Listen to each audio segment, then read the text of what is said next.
Hi,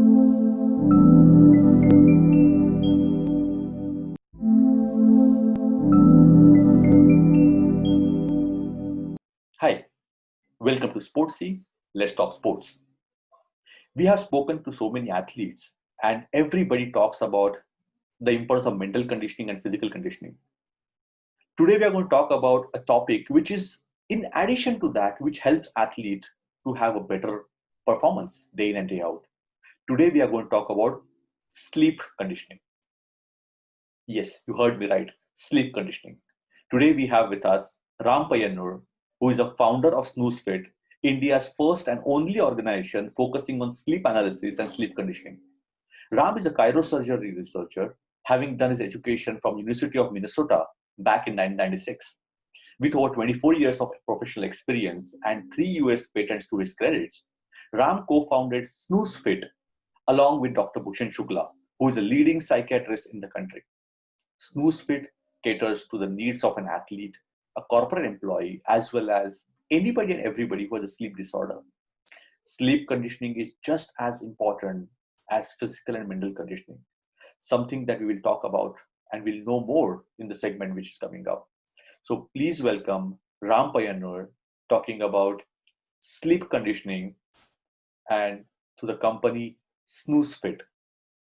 Thank you for liking, thank you for watching so much of content that we've been putting on Sportsy Says. Please go ahead and subscribe to our channel Sportsy Says on YouTube. Please go and follow our pages on Facebook, Instagram, Twitter. Help us spread the word about Sportsy. Let's talk sports.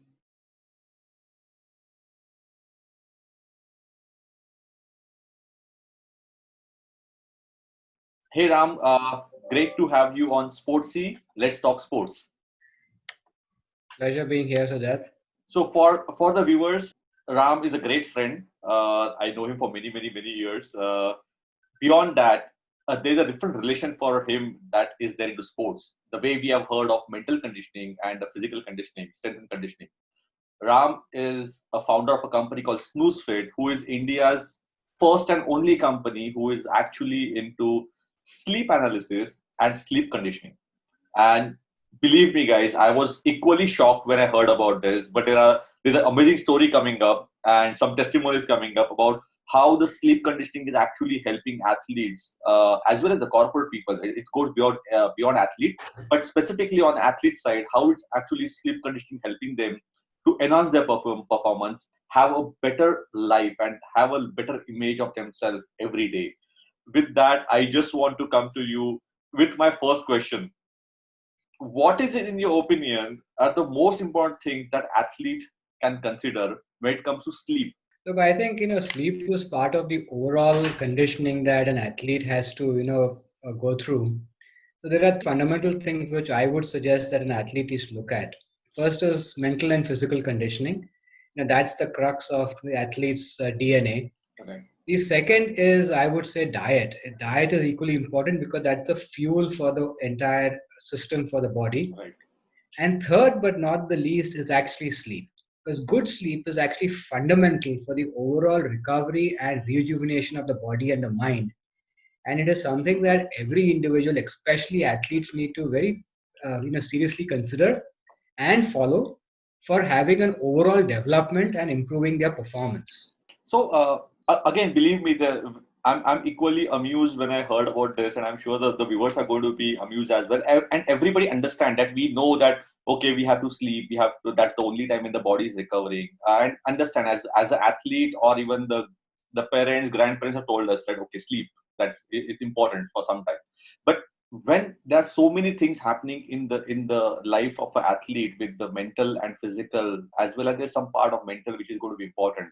How did you come up with the sleep analysis, and how did the whole SnoozeFit idea came into existence? Look, sleep is one of those topics, Siddharth, which is fundamentally overlooked by many of us in our pursuit of our professional and personal, objectives. So we tend to slice our day by saying trying to maximize the productive awake time, and many of us feel that sleep is actually a unproductive time of our life. But in fact, it is one of the most important and productive parts of our overall well-being, because there are three fundamental things which people need to recognize happens only in sleep. Mhm. From an athlete's perspective, first of all, look, the athlete when he trains and when he performs, there's a lot of wear and tear in the body that the athlete has to bear. The recovery of the muscles, the cells, and the tissues which are actually getting stretched and strained and tearing during the training sessions as well as while he's performing, the recovery of that happens only in sleep. The second thing is whatever the athlete learns as drills or strategies or whatever goes into the athlete's mind as part of his mental conditioning goes into long term memory only during sleep. So I think many of us may have heard of this concept called muscle memory or reflex Yes. action. Right. Now think about a slip fielder in cricket. The ball is traversing to him at 150 miles per hour, and he's got probably 1/4 of a second to reflect and respond to that. That does not happen in the field. That happens over years of training in the net, which then gets into what we call as muscle memory only Yeah. through sleep. So when we see an athlete performing, whether it's an aerobics activity or whether it's an athlete in badminton or any other sport, that reflects to a stimuli is over years of training, and that is happens only through good sleep. Third but not the least, our immune system is strengthened only during sleep. Now think about this. An athlete trains for years to basically perform at a global stage. Now, how unfortunate it might be if the athlete actually falls ill, having a common cold, for all you might say, at the right time of the event. He may not be able to participate or may not be able to deliver the best. So, our immune system, which is basically fundamental for our uptake, is developed and refined and rejuvenated only in sleep. So, sleep is such a fundamental aspect for our overall well being for every single human being, but more so for athletes because they are actually stretching and pushing their body and mind beyond the normal levels that you and I go through. Okay. So, that is why sleep is so fundamental for athletes and on a regular basis. So, so the way Dr. APJ Kalam said, the dreams is something that you would not watch you in sleep, but that doesn't let you sleep. So I think you are combining the dreams on both the sides. One is the dream of helping athletes achieve their dreams, at the same time making sure that they sleep and watch those dreams and get that into the subconscious mind and the muscle memory for them. Absolutely. That's what we try to do is, we work with the mental conditioning coaches, we work with your Mhm. physical trainers. So we are part of the overall team of an athlete where mental Right. coaching, physical coaching, as well as sleep conditioning, all of it is important, and we try to create a plan that is workable based upon the athlete's schedule and constraints. Mhm. That's why, understanding how much sleep you need, how well you are sleeping, what goes into your sleep, are you recovering well, what happens prior to an event, are you having what we call as pre-event shivers, where your sleep is disturbed, hence you're not recovering on that particular night. All of these analysis is what we basically try to ascertain using technology as well as experience and giving that inputs back to the athlete and his extended team so that the athlete can perform to his best every single day. So when you say the every single day, so does that mean the recovery and the process of improving yourself is happening every night when you sleep? Oh, absolutely. You bring up a very interesting point, Siddharth, and I'm actually going to get a bit technical at this point because I think it's important for people to understand what happens inside of your sleep. Because sleep is one of those things where you don't know what's happening because you're sleeping. Look, unlike diet where you know what you're eating, or unlike exercising where you're conscious of what you're doing, sleep is one of those activities which happens in your subconscious. So you don't know what is happening. So, to illustrate what happens in sleep, it's important for you to look at this holistically as what we call as a sleep architecture. Now, you need to recognize that when we sleep, we are not in one constant stage. There are actually 5 different stages of sleep, and we cycle through these stages umpteen number of times during our sleep. We Mhm. first start with what we call as awake state, which all of us are right now at. We then get into what we call a stage 1 or stage 2, which is what we call a light sleep. In light sleep, our eyelids are beginning to close. Our cardiovascular system is basically slowing down. Yet we are conscious of what is happening around us, but we are basically in a semi state of mobility and consciousness. The third and fourth stage is what we call as deep sleep. Many of you may have heard of this. And the fifth state of sleep is called REM sleep, or rapid eye movement sleep. So every human being, even animals to that as matter, goes through these stages of sleep. We go through it 5 times in our sleep during our entire sleep cycle. Roughly each cycle is about 90 minutes. We cycle about 5 of these in our entire sleep, and that's where the typical 8 hours of sleep comes through. Okay.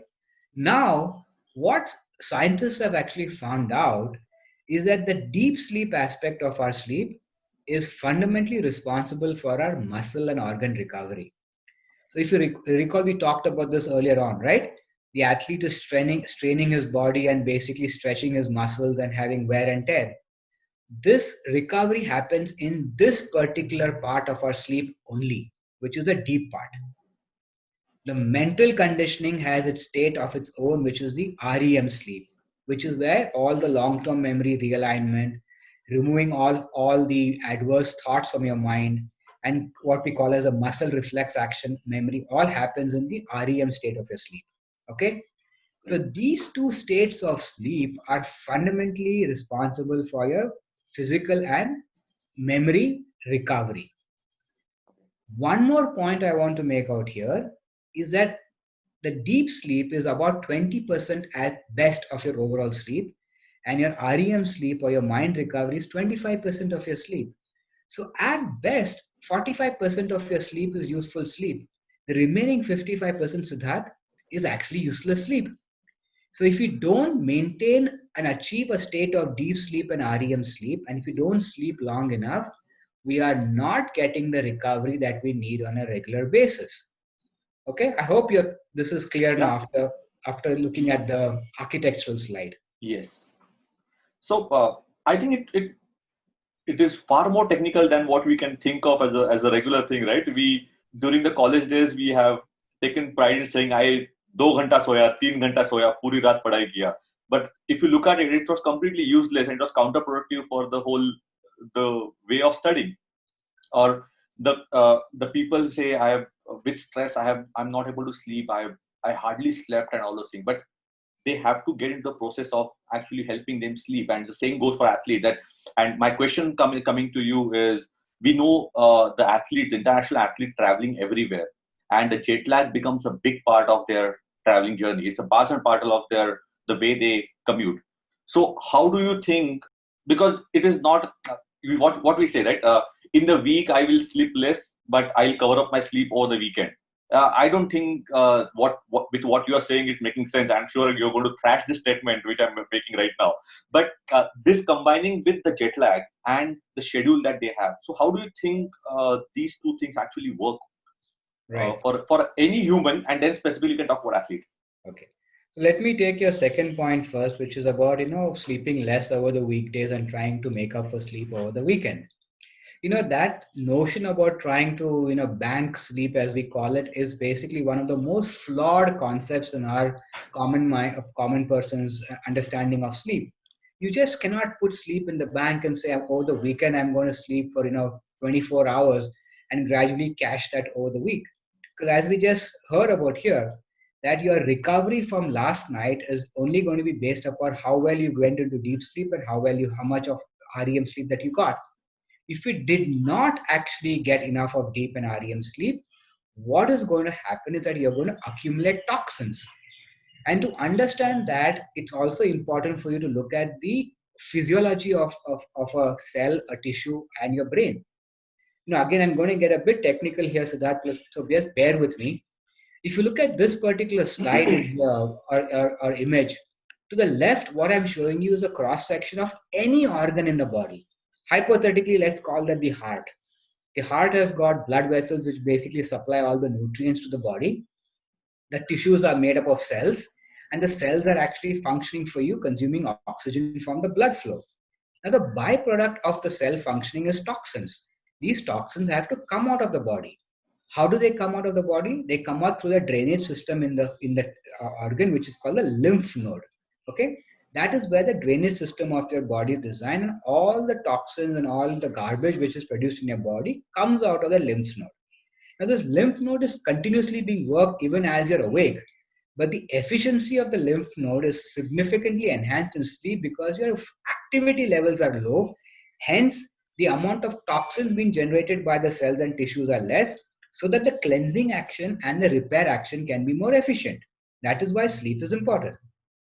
Now, if you look at the human brain, for example, they don't have a lymph system. So, how do they drain their toxins? How do they drain all the garbage which is coming out of the brain?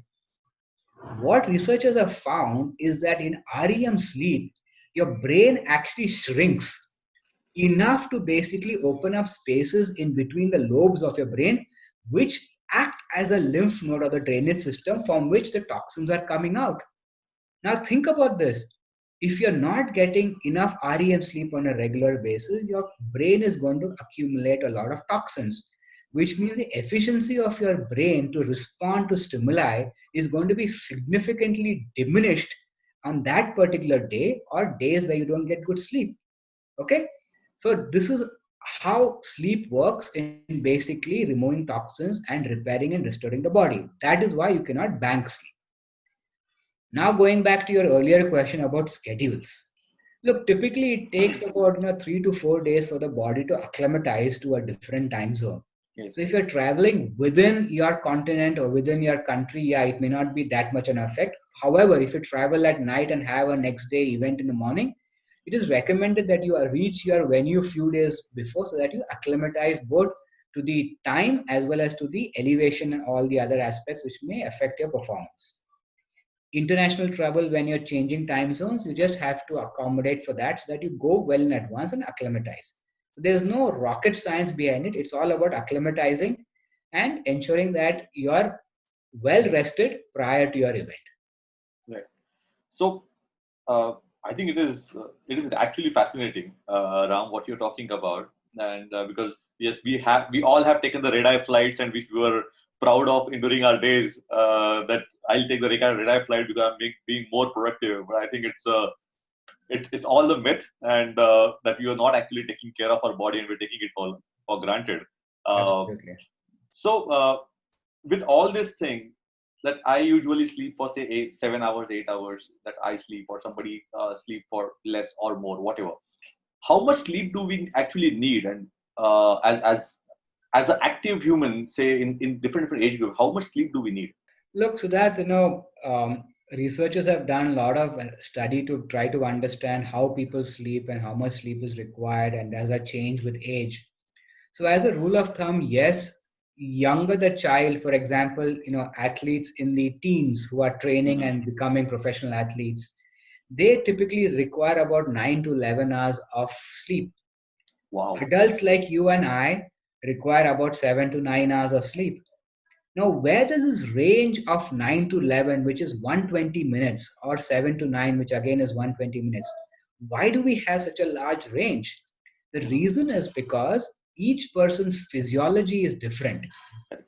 You may require 7 hours to get your 5 cycles, which includes the deep and REM, whereas somebody else may require 8, 8.5, or 9. Now, if you require 9 to get that recovery, but you're only sleeping 6 because there used to be this adage in the old days saying, hey, 6 घंटा सोए तो ठीक हो गया, you are losing a significant amount of your recovery process. Hence, today you need to actually, athletes, what they do is they actually get their sleep profile, they get their recovery profile, and it's also a function of the intensity of your workout or training the previous day. So, more the intensity or higher the intensity, the more the recovery that you need. Okay. So, that is how we basically play around with the sleep. First, we profile you to understand how your body is responding to sleep, and then we take into account your intensity of your activity the previous day, and then we give these athletes a guidance saying this is how long you need to sleep to ensure that you have the base level of recovery. Do you mean to say that it is in our control to improve our quality of sleep? as without having the science behind it, understanding science behind it, do you think that I can actually, of which I'll need the analysis with the specialists like you, but is there any way that I can actually have some control over improving the quality of my own sleep? No, I think you can. Look, how much recovery that you are getting and how much hours of sleep is something that requires an analysis. Okay. But there are some common rules of thumb which we can all adhere to. If I were to give you a list of 3 or 4 things which everybody can practice, the topmost in that list is what we call as sleep hygiene, or maintaining a disciplined time to bed and time to wake up, even on weekends. The more regular you are, the body gets into what we call as a fine-tuned system where the body knows when to sleep and when to wake up. If you disrupt that, the internal biological clock gets confused. So many of us, what we do is we think that weekends is a time for us to, make up for the lost time of the weekdays. So we tend to sleep late. We tend to wake up also late because, we've, had a little bit of fun over the weekend, which is fine. But come weekday, when you want to wake up at a particular time on a Monday morning, because your Friday night, Saturday night, and Sunday night schedules have been erratic, the body is not tuned to waking up when it should be waking up. Hence, you may require an alarm. You are cutting your sleep, which means you're not getting your natural recovery. The top in the list is, I would say, sleep hygiene, which means disciplined time to bed and disciplined time to wake up. The second is what we tell people is follow the 6-4-2 rule. 6 hours before sleep, you need to end your caffeine intake, alcohol intake, any stimulants which can basically affect your sleep. Yes, very important. Now, athletes by and large have a very disciplined lifestyle, so they don't consume a lot of caffeine or alcohol. But having said that, they may be using performance enhancing, nutrients or whatever it is, which have a lot of sleep resisting hormones in it. Okay, so try to limit it to 6 hours before your sleep. Okay. Second is physical activity. It's desirable if you curtail your physical activities 3 to 4 hours before sleep, so that your body has got enough time to cool down and initiate sleep. And 2 hours before sleep is when we say you need to have your last meals. So that's where the 6-4-2 comes into picture. Okay. So maintaining a good routine of your sleep and having the 6-4-2 rhythm is going to improve your quality of sleep significantly. But how much sleep you need is something that you have to get profiled. Yeah, I think that becomes a little technical, and it is left to the masters. But I think this is the thumb rule, as we say. I think it makes a lot of sense. But how can I? You spoke about the 5 aspects, the 5 types that we get during our sleep, from light to REM. How does one go about understanding how do I sleep? Like, if I want to know that, how is my sleep? So how do I understand that? Right. So that, thankfully technology has advanced to a point where we have, good grade sensors which will give you, good fidelity or medical grade information in a very simplistic format.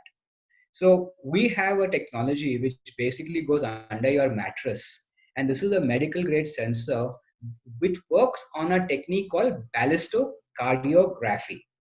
Whoever is interested can research this term, ballistocardiography. So using the technique of ballistocardiography, you're able to capture a lot of interesting information about your body while it is actually sleeping, from which we are able to derive when did you go to sleep, how long did you go to sleep, was your sleep fragmented, what was the quality of your cardiovascular system, like your breathing and your heart, and which is also a function of your state of your mind while sleeping, and stuff like that. So using all of this, we can create some interesting mathematical models from which we can then give you insights saying, this is your quality of your sleep. This is your efficiency of your sleep. Efficiency means for the per hour of sleep, how much recovery you are getting. From which we can then come back and tell you, for you to recover to about this level, how many hours of sleep you need.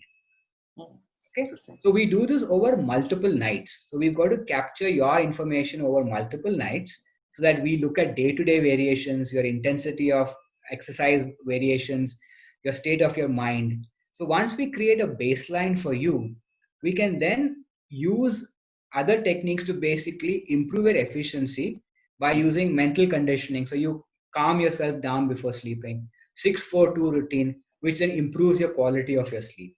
Okay, Right. so that's what we do.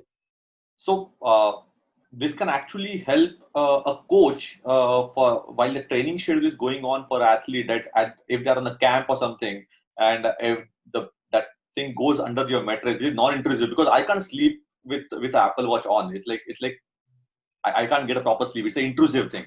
So what you're talking about is a completely non-intrusive variable which can track it, and I think it can also tell me if the coach will get the detail in the morning. By the time athlete is up and reports to the stadium, the coach already has the data how the sleep was, so he can decide the intensity of the workout as well, right? So Absolutely. Absolutely. In fact, you make a very good point here, Siddharth, is that if the athlete has not been rested that particular night, it is extremely important to ensure that the athlete, one, either does not train that day if the recovery was below a certain level, or we tone down the recovery so to ensure you don't create damage to the athlete. There are a lot of research right now, and actually you can, I've sent you one screenshot of that, yes. where you can look at the probability of having sports based injury based Mhm. upon lack of recovery. So when you Okay. push yourself the next day or day after day after day without having adequate recovery, your muscles have a tendency of basically tearing. That is why a lot of these athletes actually have a lot of issues with their physical health Right. if they're not taking care of their recovery process. Hmm. Okay, so it's very useful information for the coach. If the coach really wants to ensure that the athlete is at his peak of its health every single day, he can use this information to basically give insight to the athlete.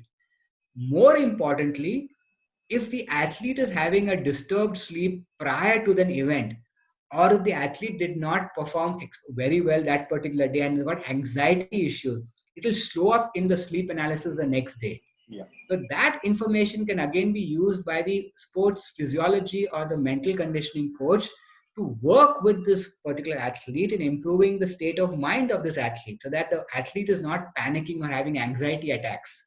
Hmm. This you cannot find out if you don't have the sensor. Right. Oh, nice. I think this makes a lot of sense. And when you're talking about the recovery, is it so? Is it something that we can recover 100% every day, or is there an optimum level that we need to recover to be at the best again the next day? So look, it's a compromise between your schedule also, and between what you need to do particular day. So we ideally give a athlete a band of 80 to 100% recovery. Okay. Okay. So we tell the athlete you need maybe 8 hours to get 80%, and you need 9.5 hours to get 100% recovery. Okay. As long as you're in the 80 to 100% range on a regular basis, Hmm. your mind and body is actually recovered adequately enough for you to go back on the field the next day. So based upon your schedule for the next day, you can decide how many hours of sleep that you want to compromise. Ideally, you need to get 100% recovery, but you can play within that range. While on topic of the athletes, and so a lot of viewers of this channel are the athletes or the coaches and the whole ecosystem. So is there any beyond the technical theory that you shared, is there any practical case study of any athlete that you can share with us so people can actually start relating to the age group, gender, and type of game and all those things, they can start relating to it? Look, we do this day in and day out, Siddharth. So we work with athletes. So we have multiple lines of business. One is the athletes, where we are trying to work on what we call a sleep conditioning. Mhm. The second segment of people are corporates. These are white collar people who are trying to improve their mental performance by getting good sleep. And the third are what we call as patients who have been categorized as having sleep disorders. So Mhm. these are broadly the three buckets of people that we work with, and we work with several people in these categories. Right. But this being a sports channel, and I'll give you a few examples of Yeah. athletes that we have worked with. So we have one client who's a professional badminton player. She's, I think, about 15, I guess. And her parents came to us and said that, what, we feel that my daughter is not having the best of, alertness or, the sense of compassion or passion every morning when she wakes up. So they suspected maybe this is probably got to do with teenage pressure. Are they putting too much pressure on this Right. child? Or are there any hormonal imbalances? Is it psychiatric issues, etc.? So they went through the entire process and they ruled out all of these things. And that's when they came to us to explore whether sleep could be one of those factors. Mhm. And when we profiled the athlete, we found something very interesting. That the child had a very good discipline in time to bed. On every given day, the child was, or the athlete was sleeping at a fairly good consistent time. But the time to wake up actually was varying depending upon multiple things. The athlete is a child. She's also got to go to the stadium for practicing. So her wake up time was actually varying depending upon what the schedules were. Mhm. And to our surprise, that delta between what she needed for this 80 to 100% vis-a-vis what she was getting was just about 30 minutes. So it wasn't Okay. that she was missing this mark significantly, but they didn't know the concept about sleep and recovery. Hence, they were going by what they believed was the magical number for sleep. So when we analyzed the athlete and created her profile, or what we call a sleep signature for this particular athlete, Mhm. we recommended that the athlete sleeps about 30 minutes more every day. And you'll be surprised it made a significant difference to this child's performance, because now the child was not only physically recovered but also mentally recovered on a Mhm. consistent basis. Waking up with an alarm is probably the worst thing that anybody is a man-made phenomenon. Your body will wake you up when you have to wake up. Okay, so that is how we help this particular athlete, is by simply understanding how much sleep that the person needs, how much sleep was this person getting, and just tweaking that and getting this person into a rhythm, which Mhm. solved a lot of problem for this person.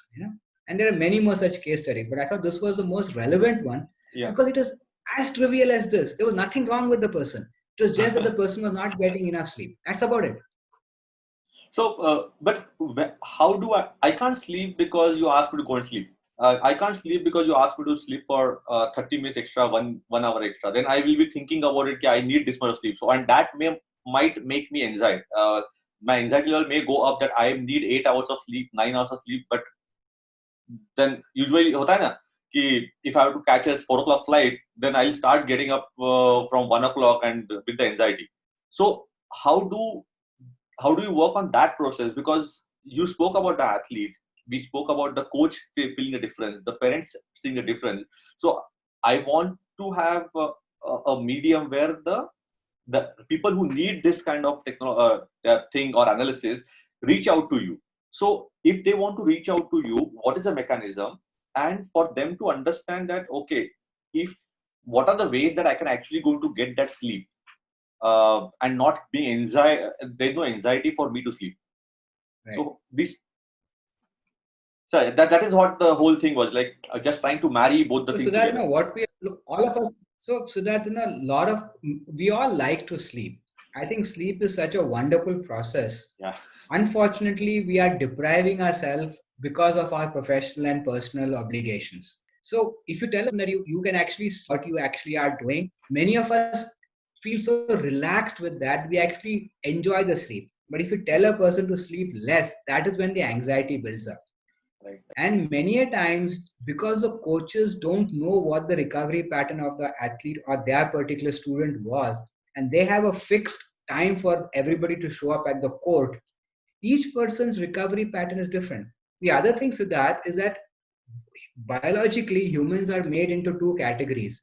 One is called early birds who sleep early and wake up early, and the second is a night owl who sleeps late and wakes up late. Now, you can't take a night owl and tell this person just because you got to means you need to go to bed at what time? 9 o'clock in the night. It won't work. That's where the anxiety issues come into picture. Tell this guy that you have to go to bed at 9 a.m. You need to recognize that this is a biologically wired system, that this person will not sleep before 11, which means you may have to adjust his time to court by 2 hours so that he comes to court at 8 o'clock. The one size fits And all not force it. formula. That's where the anxiety issues come in when you start. Yeah, the anxiety issues come is when you start playing around with the person's natural DNA. And when you don't know it and he doesn't know it, it becomes a horrible fusion. You made it sound like so bad, and I'm sure the intensity is the same thing that people don't understand. And me being athlete also had no clue that just you were just asked to sleep for this, and it was a one size fits all formula by all the coaches for so long. I think this adding a different perspective to it, because strength and conditioning you can have a timing to do it. The medical conditioning, mental conditioning, you can have a time to do it. But the sleep conditioning is something, it has to happen at the time when it has to happen.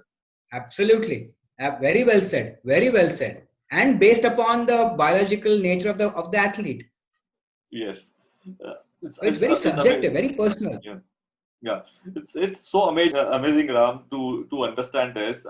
How do people reach out to you? So we can, if you want to make sure it's open to everybody there. So how do people reach out to you, read more about you, about Snooze Fit and the team of Snooze Fit, and the benefit that they can get? So no, we are there on practically all social media platforms. We have our website, so people can reach out to us through our website. The email ID is contact@snoozefit.com. People can write to us, and we do a lot of our counseling over phone. We Mm-hmm. were doing it even prior COVID, but post COVID it has become the norm. Where we are counseling people in Ahmednagar, we are counseling people in Delhi. So it's a matter of understanding your requirements. Our sensors are couriered, so we can courier it to you. You can install it at your own place. We get the data over the Okay. cloud. Our analysts will analyze the data and get on a call with you and basically help you, improve your quality of sleep. So everything is done in a very seamless fashion. So whoever wants to, come and talk to us are welcome. Reach out to us. We'll be happy to work with you. And Mhm. that's what we do for a living. Excellent, Ram. I have one. Okay, while I thought that was the last question, but suddenly a new question came into my mind, because we are talking about so much of the meditation and the yoga, which is it's getting into lifestyle of people now. So, how does this align with the sleeping? Because people say that okay, if you get into meditation mode, you actually reach the stage which is completely the conscious but complete calmness. So, does that actually helps me in the whole improving the sleep pattern? And Yeah, when absolutely. when doing that, what time actually helps better? No, absolutely. So, Siddharth, athletes use yoga and mental conditioning techniques in multiple aspects of their Yes. evolution. People use it prior to sleep to basically calm their nerves so that they get into deep sleep and stay in deep sleep for a longer period of time. The second they use it during the day, for example, if they've had a intense workout in the first half of the day, they want to get a power nap in the afternoon. They use that to basically just calm their cardiovascular system down and slow it down so that they can basically conserve energy for the remaining part of the day. Right. Okay, so all of these techniques are basically helping you to calm your body down, relax your body, and allowing you to, one, conserve energy during the course of the day, and second is getting into deep and REM sleep and staying there for a longer period of time. Now, Mhm. one word of caution, and people always ask this question, is does power naps help me, and can I basically fragment my sleep? So, for example, if I need 9 hours of sleep, can I get 6 plus 3, which means 6 in the night and 3 in the day? The answer to that is no. Just as you cannot bank sleep, you cannot add sleep, because the moment your sleep is cut, the cycle of getting into sleep starts all over again. Hence, you are not getting into the deep and REM sleep the same way as one continuous sleep cycle. Mhm. Okay? So, the afternoon nap is not a replacement for your evening or night's sleep. Your night has to be continuous for a specific duration for your requirements.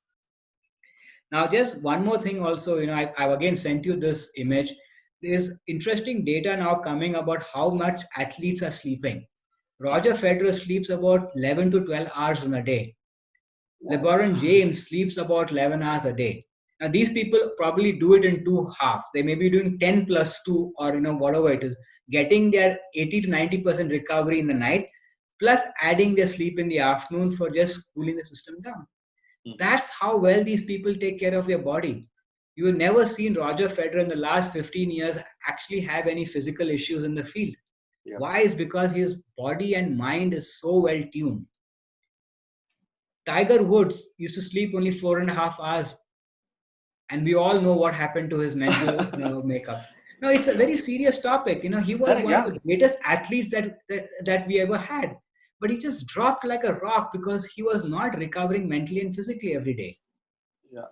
So it's important that you maintain a good rhythm of sleep even when you reach a specific level of your career. It's not that you can give up sleep at a particular time for again Yeah. something else. Sleep is fundamental. If you manage your sleep better, you become more efficient, you become more productive, your body handles yourself better, you can push yourself longer. So don't compromise sleep, build on your sleep. But don't let sleep be the last thing in the 24 hours that you basically say, Abhi, sab ho gaya, 4 घंटा है सोने के लिए, I'm not going to sleep. No. You need to work backwards. How much sleep I need? Then work your schedule saying, what am I going to get up? When am I going to basically do my activities? Then have the 6-4-2 routine so that you come back and sleep well. Nice. I think it's you made it so methodical, Ram, and at the same time it was too technical but very simple the way it is. Right? It's a fundamental thing that we love. Everybody enjoys the sleep, but we still take it for granted. And I think with today's session on the whole sleep conditioning, understanding the introduction to sleep conditioning with Snooze Fit, I think you just made the whole process look very simple. And I'm sure that it is going to help a lot of athletes and a lot of parents now who are keen about their child's development. Kids having online schools, kids spending so much time on devices, or while they're playing outdoor, they're also like getting into the zone of playing the video games, esports, and everything. I think you brought such amazing points here, Ram. Really wonderful talking to you, and thanks a lot. And I think it can give a good night's sleep. Always a pleasure talking to Siddharth, and the initiative that you have taken on is wonderful. Wish you all the very best, and hopefully this will help your audience as well as the fellow athletes do Yes, something about themselves and improve the yes, quality I'm of the I'm performance and mind. I'm sure, because I think this is something is people are curious about, and this is going to give a lot of clarity to a lot of people. So really, thank you. And you explained very simple words. And it shows that we just try to make our life complicated. It's very simple. Just have to take it that way. Absolutely. Thank you, Ram, and wish you all the best. Stay safe, and talk to you soon. Thank you, Siddharth. Have a good one. Take care. Bye. Thank you for liking. Thank you for watching so much of content that we've been putting on Sportsy Says. Please go ahead and subscribe to our channel, Sportsy Says, on YouTube. Please go and follow our pages on Facebook, Instagram, Twitter. Help us spread the word about Sportsy. Let's talk sports.